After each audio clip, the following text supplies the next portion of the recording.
Hello and welcome back, 3D Beginning students. I hope you had a great summer.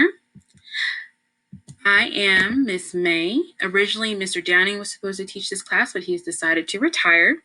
So let me formally introduce myself. This is my 9th year of teaching and my 2nd year at DSA, but I'm also a DSA alumni, class of 2008. And when I was at DSA, I was a sculpture concentration. Here's DSA mission statement, and you can pause the video and take the time to read that if you like. And then welcome to 3D Beginning. So with 3D Beginning and 3D Intermediate, it is heavily clay-based, but we do work with a variety of materials. So one of the first things I usually would like to start with beginning 3D students is working with a clay slab. Now we'll work on clay later on in the semester versus at the beginning. But these are some examples of textured slabs that previous students have completed. And then I also love plants, so I tend to incorporate a plant lesson or a flower point lesson in my classes. So it's just that little panda there and a succulent sprouting out of his head. A few more examples, those slab building techniques and those coil building techniques, really properly building that foundation and reviewing some things that you may have learned in middle school. Wire, wood, and assemblage are also some of the things that we cover. So a wire example is like that light bulb in the upper left corner or the figure in the bottom right corner. We also work with wood. Some examples are the house or the geometric triangles building a more non-objective piece. And then also assemblage art. So assemblage is basically like collage. So creating a piece and unifying with found objects, like your little guy here over on the right. So the DSA Visual Art Program, here's the pathway. Hopefully you've seen this a couple times before, but just really sort of thinking about what direction you're headed. In order to complete your concentration, you have to take at least 4 art classes in high school up to the intermediate level. So whether you decide to take 2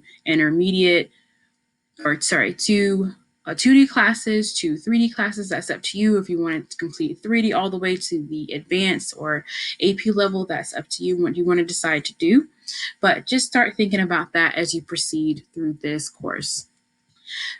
3D media focus, basic studio procedures, art appreciation, criticism process, methods of media, creative thinking, and concept development. Expectations. This is primarily a hands-on class. Students will be expected to work diligently, explore, discover, take risks, and most importantly, complete projects. Students should participate in all class online meetings and online assignments. You must pass this class with a 70 to proceed to the next visual art course. Assessment. So this is your percentage, how your grades are broken down. Projects are worth 50% of your total grade. You'll always have about 4 to 6 criteria that you need to complete for that project. It's equivalent to a test in your core classes. Sketchbook checks.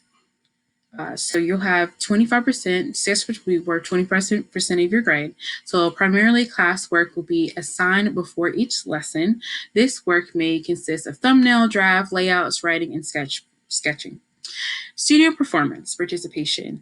So it's a little different this year. We're online, so you have to make sure that you participate in the online meetings, class meetings, and the online assignments. I will monitor you every week to make sure that you are progressing through the lesson, and then materials ready at the beginning of each class session, working effectively every class meeting.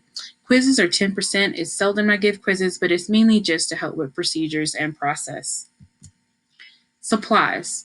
So I'm asking that you get a 9-inch by 12-inch sketchbook, preferably mixed media paper, number 2 pencil, an eraser.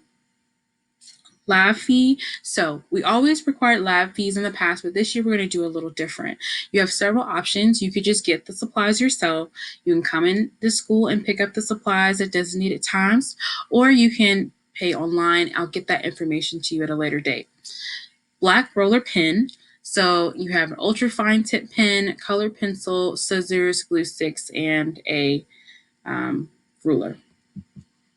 And there's my contact information. I have a few seconds left, but here's my contact information. Best way to contact me is via email. You can also join the Remind app. My website is still up and needs a little bit of maintenance, but email and Remind app are best ways to communicate. All right.